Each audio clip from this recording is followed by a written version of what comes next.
Hello नमस्कार। तो कैसे हो आप सभी। स्वागत है आप सबका आपके अपने यूट्यूब चैनल हेम स्टडी ग्रुप में। तो आज आपके लिए जो वो HPGK का एक और मॉक टेस्ट लेके हम हाजिर हैं।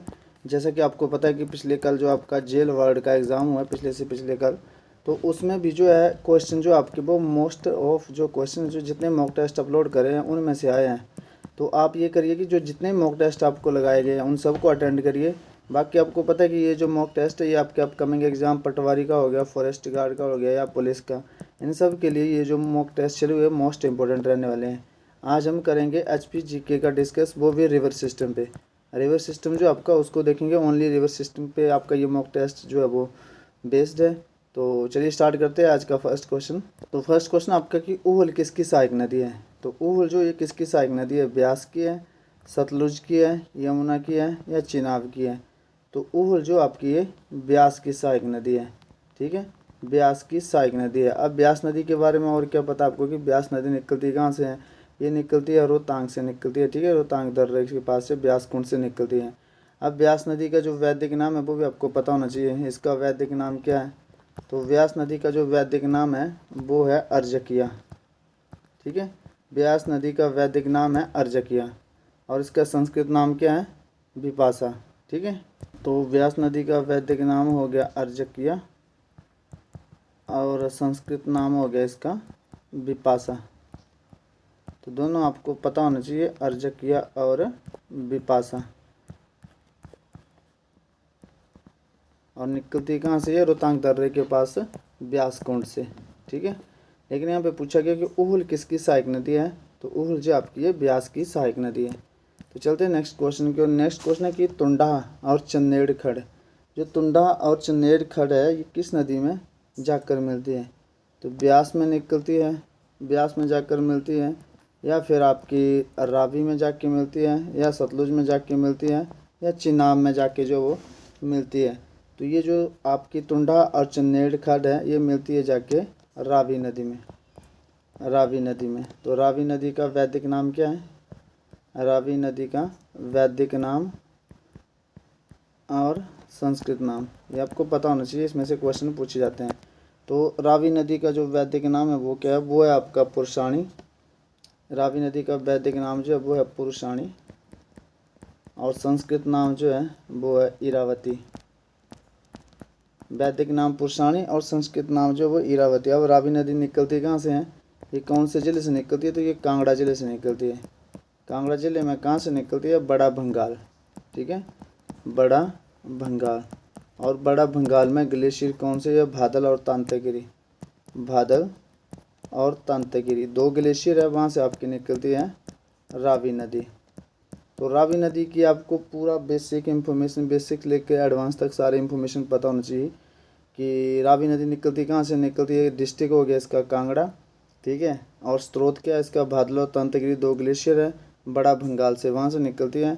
इसका जो वैदिक नाम है वो पुरुषाणी है और संस्कृत नाम जो इसकी इरावती है। और चन्नेड़ और तुंडा जो किस क्वेश्चन है आपका यहाँ पे कि तुंडा और चन्नेड़ खड्ड किस नदी में जाकर मिलती है, तो रावी नदी में मिलती है।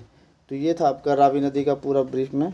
बाकी रावी नदी से और भी क्वेश्चन आपके बनते हैं। तो जैसे चिड़चंद हो गई, ये भी आपकी रावी नदी की जो है मतलब ट्रिब्यूटरी है, चिड़चंद हो गई।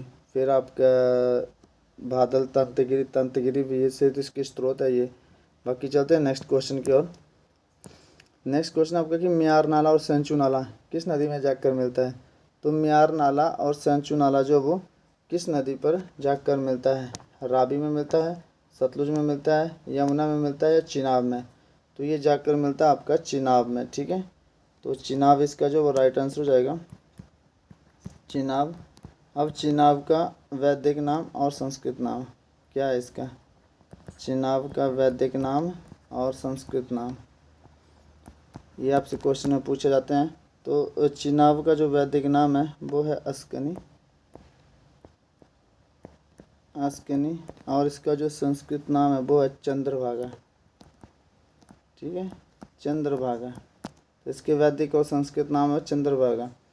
तो अब आपको पता है कि चिनाब नदी जो आपकी जो सूरज ताल और चंद्रताल झीलें कहाँ पे हैं, ये कहाँ पे है, ये आपके लाहौल स्पीति में। इसी से रिलेटेड क्वेश्चन है ये, सूरज ताल और चंद्रताल ये झीलें कहाँ पे आपकी लाहौल स्पीति में, और रावी नदी भी आपकी लाहौल स्पीति से ही आती है। तो सूरजताल और चंद्रताल जब ये दोनों झीलें मिल जाती है आपस में, सूरजताल और चंद्रताल, तब जो दोनों झीलें आपस में मिलेगी तो ये निर्माण करेगी आपका चिनाब नदी का। और चिनाब नदी कहाँ पे मिलकर बनती है? दोनों झीलें आपस में मिलती है तांडी में जाकर, तांडी में जाकर दोनों झीलें आपस में मिलती हैं। तो ये सूरजताल और चंद्रताल ये तांडी में जाकर आपस में मिलते हैं, इनका पानी जो, और वहाँ पे आपका ये चिनाब नदी बनती है। और चिनाब नदी का आपका वैदिक नाम हो गया, इसका नहीं संस्कृत नाम हो गया चंद्रभागा। ठीक है, तो म्यार नाला और सेंचू नाला ये आपकी चिनाब नदी में जाके मिलते हैं। चलते हैं नेक्स्ट क्वेश्चन की ओर। नेक्स्ट क्वेश्चन आपका कि पोंग बांध किस नदी पर व्यवस्थित है? तो पोंग बांध जो वो किस नदी पर व्यवस्थित है? तो सतलुज नदी पर है, यमुना में है, चिनाब में या ब्यास में है? तो पोंग बांध जो ये ब्यास नदी पर व्यवस्थित है, और है कहाँ पे? कांगड़ा डिस्ट्रिक्ट में। ठीक है, कांगड़ा डिस्ट्रिक्ट में। बाकी इसका दूसरा नाम क्या? महाराणा प्रताप सागर झील भी बोला जाता है इसको, महाराणा प्रताप सागर झील, पोंग बांध को। ठीक है, अगर ऐसे पूछा जाए आपके महाराणा प्रताप सागर झील कौन से कहाँ पे स्थित है, तो ये कांगड़ा में ही है। पोंग बांध को ही महाराणा प्रताप सागर झील जो है वो बोला जाता है। तो पोंग बांध किस नदी पर व्यवस्थित है? ये आपका ब्यास नदी पर है। डिस्ट्रिक्ट कौन से डिस्ट्रिक्ट में स्थित है? कांगड़ा डिस्ट्रिक्ट में स्थित है, और इसी को ही महाराणा प्रताप सागर झील जो है वो बोला जाता है। चलते हैं नेक्स्ट क्वेश्चन की ओर। नेक्स्ट क्वेश्चन आपका कि ब्यास, दुधौन, पार्वती किस जिले की ये मुख्य नदियाँ हैं? ठीक है, ब्यास, दुधौन और पार्वती जो वो किस जिले की मुख्य नदी है? तो आपको पता है कि ब्यास, दुधौन, पार्वती जो ये किस जिले की? ब्यास निकलती तो आपकी रोहतांग दर्रे के पास है, ब्यास कुंड से। लेकिन ये पूछा गया कि तीनों जो है ये है, तीनों दुधौन और पार्वती ये ब्यास की सहायक नदियाँ हैं, लेकिन मुख्य रूप से ये बहती है कुल्लू में। कुल्लू में ये तीनों नदियाँ, जैसे पार्वती निकलती कहाँ से? मनतलाई से निकलती है। ठीक है, तो ये तीनों जो आपका ये दुधौन धारा भी वहीं पे है। बाकी तीनों मुख्यतः जो एक कुल्लू ज़िले में है। वैसे निकलती जाती है कांगड़ा से भी है, मंडी से भी है, ऊना से नहीं जाती है। ठीक है, तो ये मुख्य रूप से आपकी कुल्लू ज़िले में तीनों नदियाँ। चलते हैं नेक्स्ट क्वेश्चन की ओर। नेक्स्ट क्वेश्चन है कि मनतलाई किस नदी का उद्गम स्थल है? अब मनतलाई झील है, ये किस नदी का उद्गमन स्थल है? ठीक है, तो मनतलाई झील जो आपका ये ब्यास नदी का जो मुख्य उद्गम स्थल है, सतलुज का, चिनाब का। तो आपको पता है कि ये जो मुख्य उद्गम स्थल है आपका ये पार्वती नदी का, पार्वती नदी। और पार्वती नदी कहाँ से बहती है? ये मणिकर्ण से होके बहती है ये। ठीक है, और मनतलाई झील जो आपकी है पार्वती नदी का मुख्य उद्गम स्थल है। चलते हैं नेक्स्ट क्वेश्चन की। और नेक्स्ट क्वेश्चन है कि ब्यास नदी किस स्थान पर हिमाचल प्रदेश के कांगड़ा जिले में प्रवेश करती है? तो ये मतलब ये है कि किस स्थान पर मंडी को छोड़कर जो वो किस स्थान पर जो वो कांगड़ा जिले में प्रवेश करती है? तो मित्थल में, बजौरा में, संथौल में या चौंदड़ा में?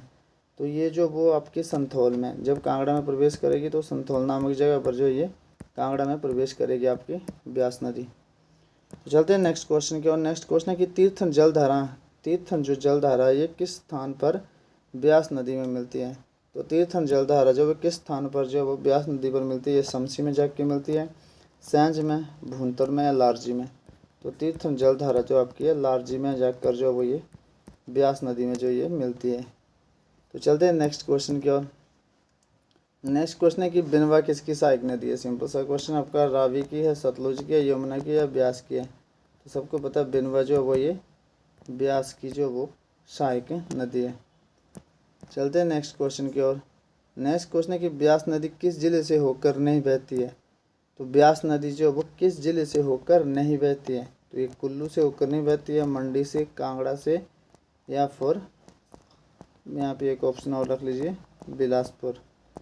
तो आपको पता है कि कुल्लू, मंडी, कांगड़ा तीनों डिस्ट्रिक्ट से जाती है, लेकिन बिलासपुर से जो है ये नहीं जाती है। चलते हैं नेक्स्ट क्वेश्चन की ओर। नेक्स्ट क्वेश्चन है कि अर्जकिया किस नदी का जो वो वैदिक नाम है? तो अर्जकिया जो वो कुल्लू किस नदी का वैदिक नाम है? तो अर्जकिया, इसके ऑप्शन गलत हो गए। तो इसके ऑप्शन होंगे आपके, ये आपकी सतलुज आ गई, चिनाब आ गई, ठीक है, ये आपका ब्यास आ गया, और ये आपकी यमुना आ गई। तो अर्जकिया जो आपका ब्यास नदी का जो वो वैदिक नाम है। अभी पीछे बताया कि अर्जकिया जो आपका ब्यास नदी का वैदिक नाम है और इसका संस्कृत नाम है बिपाशा। अब सतलुज नदी का वैदिक और संस्कृत नाम क्या है? तो सतलुज नदी का जो वैदिक नाम है वो है शतोदरी। शतोदरी इसका वैदिक नाम है और इसका संस्कृत नाम क्या है? वो है शतोदर। व्यास का आपको पता ही है। चिनाब का अस्कनी हो गया आपका वैदिक नाम। चिनाब का जो वो अस्कनी आपका वैदिक नाम हो गया। संस्कृत नाम हो गया इसका चंद्रभागा।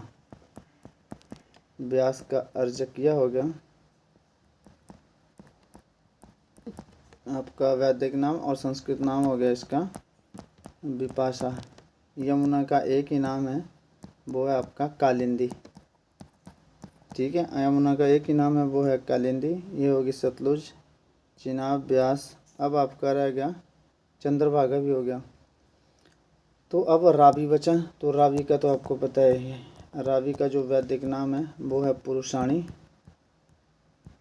और आपका संस्कृत नाम हो जाएगा इसका इरावती। ठीक है, तो ये था आपका आज का सेशन। आई होप आपको सेशन पसंद आया होगा। तो मिलते हैं नेक्स्ट सेशन में, तब तक के लिए जय हिंद, जय भारत।